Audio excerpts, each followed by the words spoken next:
today I'm going to show you how to make the rocker card using my SVG file that I put up on Etsy. I'm going to show you how I do the base, and the base is everything that comes in the file. And then I will show you how I decorated it with this cute little fish stamp. So first you're going to take the blue circle, and your machine should have cut the perforated lines. You just fold that in half. I like to smooth it down a little bit.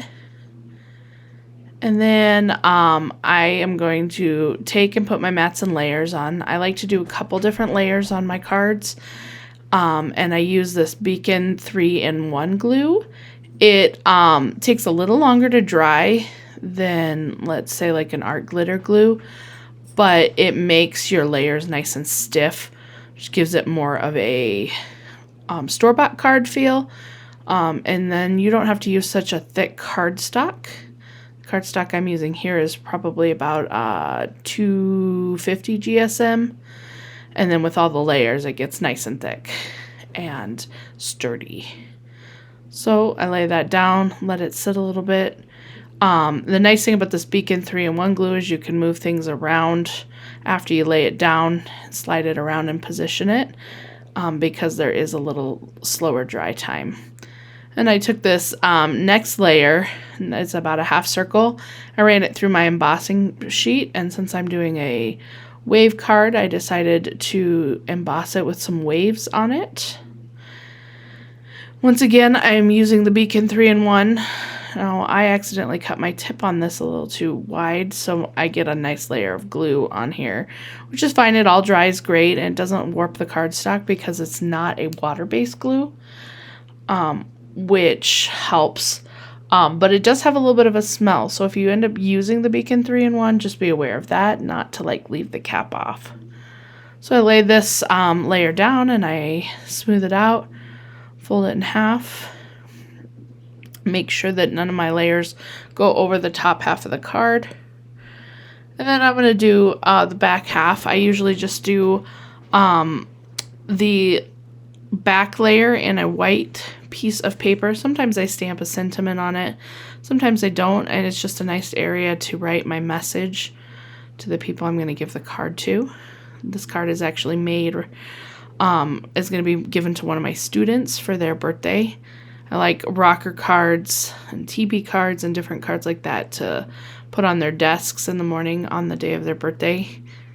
And then they have this nice little birthday trophy on their desk all day, and they enjoy seeing the bright colors and makes them feel special on their birthday.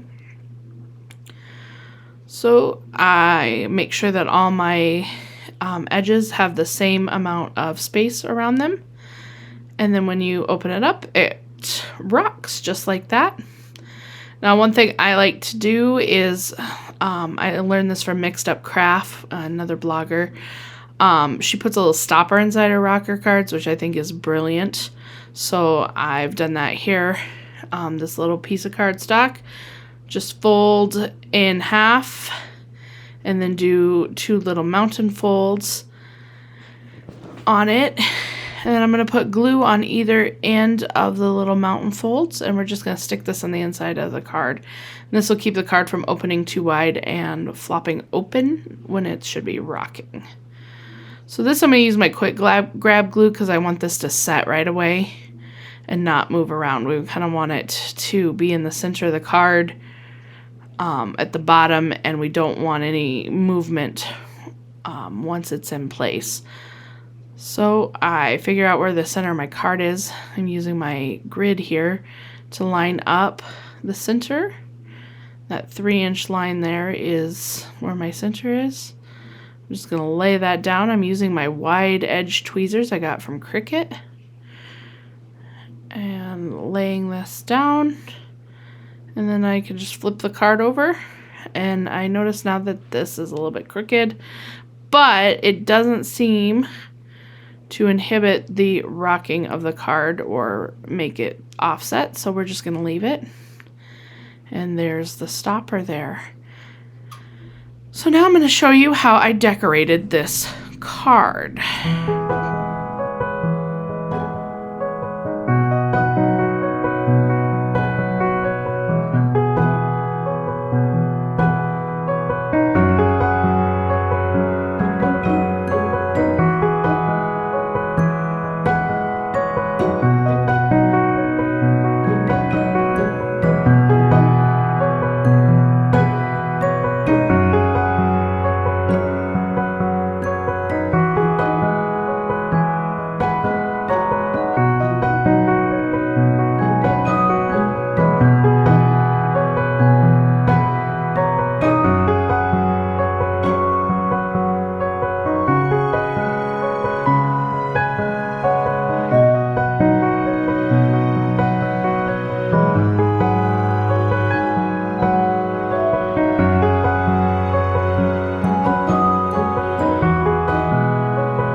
once you got your top completely decorated, it would be time to put that on. In the file, I've left it completely open on how you want to put it on. But really the main thing is when you put your topper on, you want to make sure that it doesn't go past 6 inches from the bottom of the rocking mechanism to the top of whatever decoration you have. And then you want to check, and when you glue the top on, you don't want it to go past the base of the rocking mechanism. So like here I'm just gluing the very bottom half of my topper onto the rocking mechanism. I'm using my grid here again just to make sure that I don't go over the 6-inch line. I mean, you could, but most of the time you're going to want this to fit into a 6x6 envelope. So that's what I do to check. Use my Beacon 3-in-1 glue again, and then I just make sure everything's pushed down. And then I check it here to make sure that it is not unbalanced. And it's just ever so slightly unbalanced. So I'm going to add this little mechanism, this little shell on here to add a little more weight to one side so that it should sit. I can write my name on the back.